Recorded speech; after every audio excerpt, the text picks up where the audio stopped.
Enne tööde alustamist tuleb teavitada Rapid Security juhtimiskeskust võimalikust tekkivast valehäirest.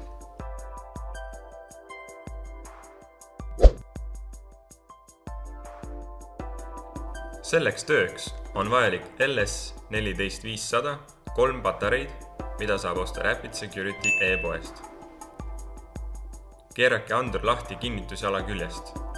Ei ole kohustuslik.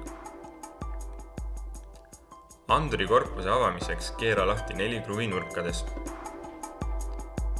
Eemalda vanad patareid andurist.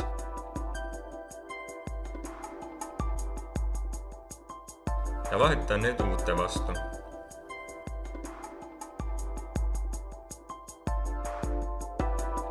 Peale patareide vahetust on vaja vajutada anduri sees all ääres olevat nuppu, et andur ühendaks end uuesti keskusega.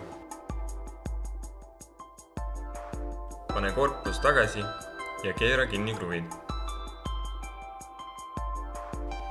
Kinnita andur kinnitusjala külge.